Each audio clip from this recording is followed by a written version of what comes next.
This is Forbidden Speech, the raw truth, with your host, Christina Rivera. In this savvy broadcasting series, we delve into hot topics affecting us all. With cancel culture and big tech censoring any opposing ideas and thoughts outside of mainstream ideology, it has become more important than ever that we tell the raw truth about everything from U.S. world politics, COVID, Christianity, and everything in between. We invite all points of view to come and share their perspective honestly and respectfully. Hi, Isaac Stonefish. Welcome to Savvy Broadcasting for our Forbidden Speech, the Raw Truth series. I'm so grateful to have you here today. You are not only a former Beijing correspondent for Newsweek, you've also written a wonderful new book, America Second, How America's Elites Are Making China Stronger. Wow. And I've heard a lot about China in the news recently, but you'll be able to fill us in about what we don't understand, what's going on in the background. And welcome to the show. Thank you. Thank you for having me. Happy to talk China, U.S.-China relations, and the Chinese Communist Party. So tell me, what brought you to working as a correspondent in China or in Beijing? How did that come about? I was born in Indiana, grew up in Syracuse, a suburb of Syracuse, actually. Loved my parents, my brothers, but wanted to get as far away as possible. So started going to China in high school, got the bug, moved there after college, lived there for about 6 years, and then realized, okay, I think I have spent enough time here and I am ready to go back to the States.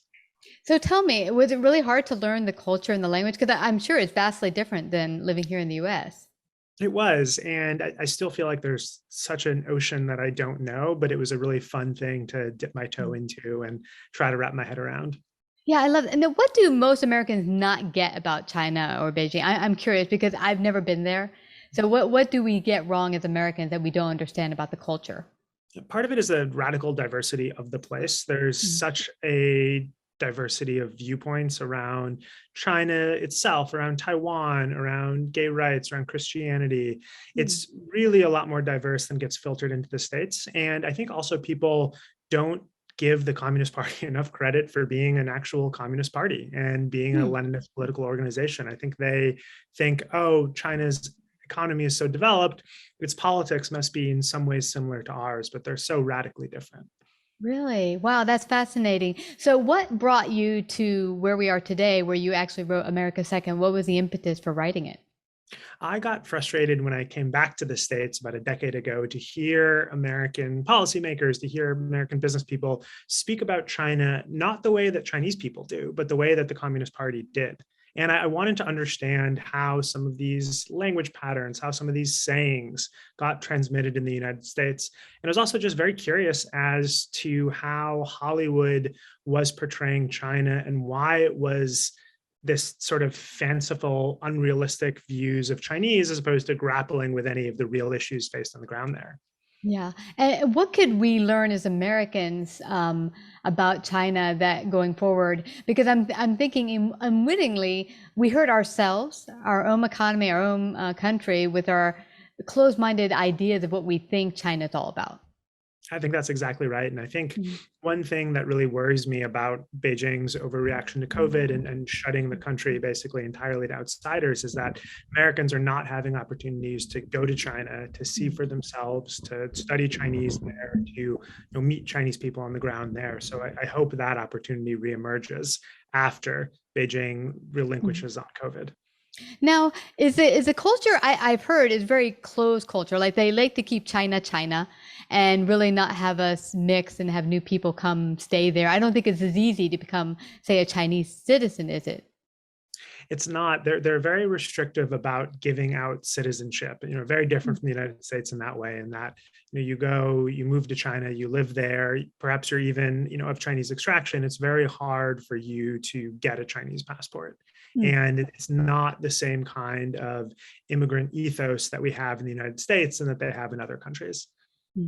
Now, also, your book covered there are certain ways other high influential people in our U.S. society, as well as politicians, have unwittingly done things to hurt our ideals in China, like how Walt Disney destroyed the Free Tibet movement. I was like, what? I was pretty shocked as I did the research to find the way that some major corporations and some major individuals wittingly or unwittingly, because it's always hard to know motive, acted in ways that were really repressive towards human rights issues, towards beleaguered groups like the Tibetans, towards the people in the region of Xinjiang, which is in northwest China, and where upwards of 1 million Muslims and other minorities have been put in concentration camps. There's just been these trends over the last couple of decades that haven't gotten all that much attention about ways that people in the United States have suppressed speech as it's gone against the party. Wow. And now, I know I've heard about the Uyghurs and there being camp for them. Maybe there's things we can do with our pocketbook to help with certain things we care about. How can Americans do things in a more constructive manner without just saying, okay, they're the Communist Party, or it's way over there, it's not our problem?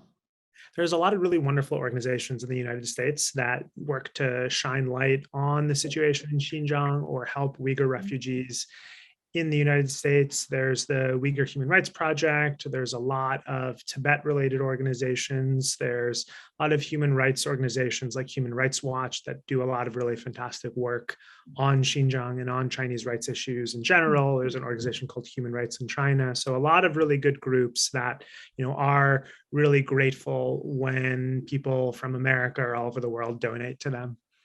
Well, there's a wonderful guy that had come on our show several times. He's written fiction books, but he's been to Nepal, and he's made it his mission that he started a charity in Nepal and goes there every single year, helps out this village in Nepal. And, you don't think about it. You're like, it's on the other side of the world, but we are in this one globe together, and we do interconnect. And what happened over in other countries, China and Nepal, whatever, it does affect us all over the world. We are, it's like a ripple in a pond. We are. That's well said. And that's one of the things I really talk about at length at America Second, is just how what happens in China no longer stays in China. And same US here. Exactly. US corporations saying or doing things in China has impacts for them in the United States. Yeah, because we think, okay, if we get taxed, say, when we have goods go over to overseas, and so we'll just start taxing other countries. At this point, everyone's getting taxed up the wazoo, and that just adds on to the cost of whatever we buy as a consumer. True. So how can we make it more even or more fair for all countries? Do you have any ideas about that?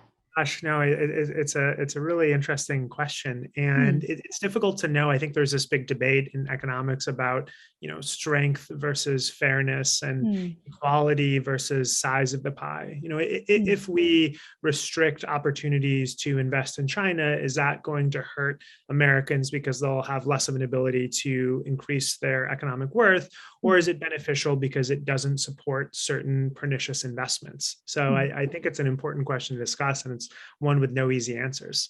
Yeah, it's true, because I remember a number of years ago, I was working in a corporation, and they had taken one of our departments and sent it over to India. And at first was really angry. I was like, hey, how about us over here? And they were about to do that to our accounting department. They chose not to at the last minute. But it's not a quick, easy question or answer, because like you said, those people we ended up working with in that department were Indians, and they all got jobs that prior they didn't have options to, then now they did. But hey, then there were people here who lost jobs. So it's not an easy plus. You'd like to say, let's just take care of ourselves. But, like I said, we are a ripple in the pond, and, maybe we can do both. It's challenging. It is really challenging.